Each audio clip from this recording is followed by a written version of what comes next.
This feature I want to talk about is just using sound, so how sound can be used in flip charts.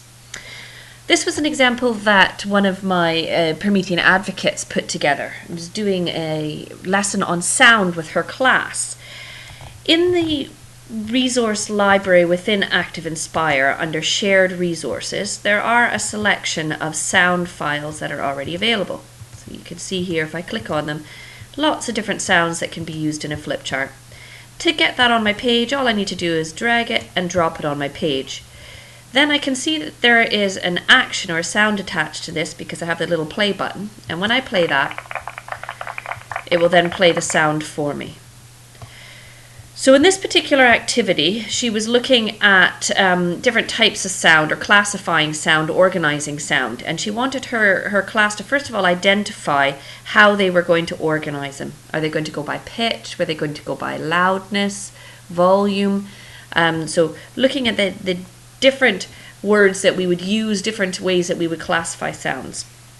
And then the class could play the sounds at the bottom and decide where they would be classified. To stop a sound, I can just click that little button up there and that stops my sound, and then they could drag the sounds up and place them where they thought they would go in the Venn diagram.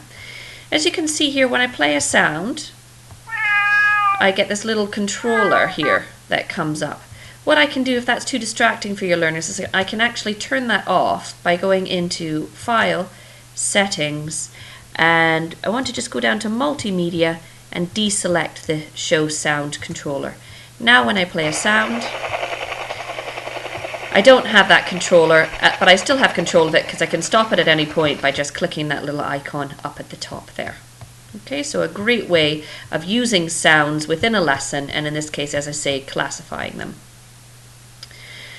Another way of using sound is to be able to record sound, and this is a fantastic way of collecting evidence on learning within your class. So in that tools store again, I have more tools and something called a sound recorder. So what I can then do is open this up. I could have a learner come up, press that sound recorder. As long as I have a microphone available to me, it will then record that sound. When I press stop, it'll automatically put that little icon on here, and then I can play it back. As long as I have a microphone available to me, it will then. So you can see my recording is very quickly just appears on that page, and I can move that and take that away at another point. So what this teacher did was the nursery class had been on a trip to see the local pond, and they were looking at the kind of life that you would find around a pond. And then she had her class draw images or draw pictures of what they saw while they were there, and then also record some of their ideas. So let's click on this one down here. It turns into a tadpole, and the tadpole turns into a frog when the tadpole's been. So what a great way of recording learning. Also an excellent thing to be able to put up on your interactive whiteboard in a parent meeting, and just have parents come in and have a look at some of the work that the class are doing. Not just images, but also sounds or little video clips are very easy to do also within the software.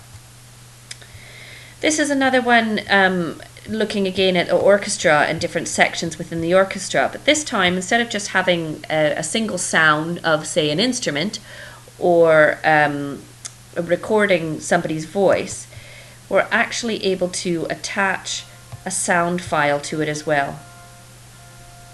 So as long as you have that sound file stored on your computer, you can hear that, as long as you have that sound file stored on your computer, I could then link that and embed that into a flip chart so that when I click on that, that plays. Sound is also great for teaching modern foreign languages. So it's very good for a teacher who maybe isn't that confident teaching the second language in the first place. So to do little recordings and be able to play the recordings to save things. And there's lots of little recording clips that are out there that are available for this purpose. But what's also great about it is to be able to have learners record themselves and play it back so that they can listen to their accents and they can self-evaluate their learning and they can also peer evaluate their learning in the same way. So in this case, we had the woman here we click on. ¿Cuántos años tienes? So she asked the question, and then Tengo 9 años. we get the answer, and the class have to guess which is the correct answer.